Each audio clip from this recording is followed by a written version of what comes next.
The hearing for the Level 3 offence is scheduled on July 10. But this is of far lesser significance in the immediate future.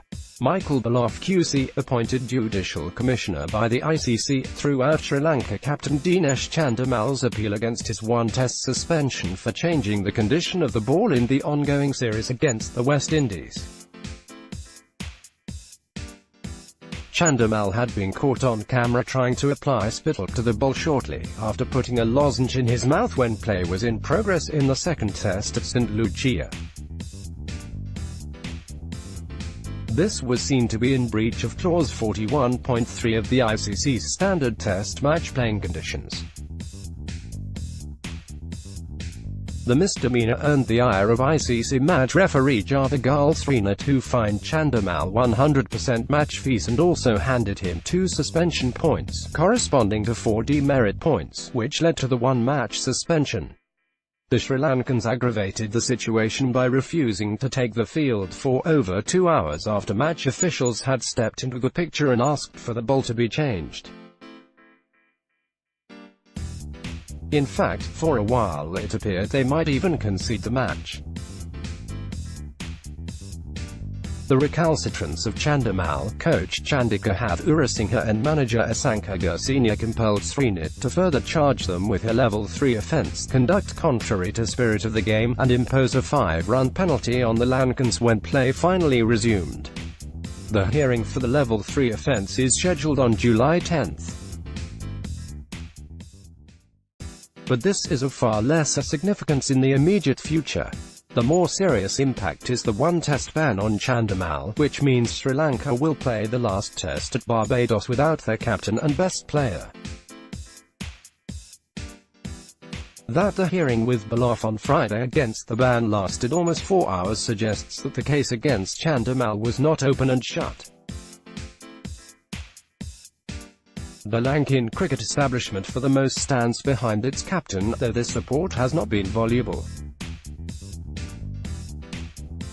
The circumstantial evidence is incriminating, though, even if it does not make intent to change the condition of the ball as palpable as was the case with Australian Steve Smith, David Warner and Cameron Bancroft against South Africa earlier this year. The larger issue, of course, is about cricket's rules and code of conduct vis-a-vis players. When Smith and co. were found guilty, the cricket world was thrown into turmoil. But in 3 months or so the problem has erupted again. This shows, if at all it was necessary, that the problem of ball tampering is endemic. But what boggles the mind is the temerity of players. One would have thought that the episode involving Smith. Obviously not. It is instructive that in both these cases, the buck stopped at the captain. Unlike Chandimal, Smith was not directly involved in changing the condition of the ball, but it was at his and vice-captain Warner's behest that young Bancroft did what he did. To a large extent this shows the pressure captains are under to win. Expectations from administrators and fans are enormous, not to mention peer group acceptance and sponsor support, and the urge to test the boundaries of legitimacy tends to override threat to reputation and career. There is also absence of deep fear because the punishment is not severe. A one-match ban, and that only a few are caught, may not seem an unduly high risk when chasing victory and its accompanying rewards. That Smith, Warner and Bancroft, it must be remembered, copped a 1-year ban was beyond the ICC stipulation. It arose out of a deep sense of shame and anger in Australia, compelling the country's cricket board to take a far stronger position.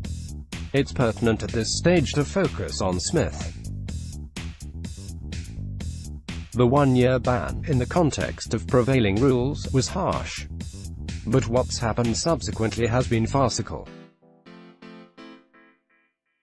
Smith and Warner, while ineligible to play first-class or international cricket in and for Australia, have been allowed to play in T20 leagues in Canada and later in the Caribbean.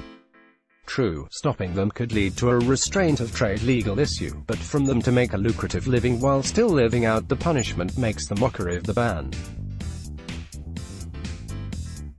It sends out a signal that cheating can have its rewards one way or the other.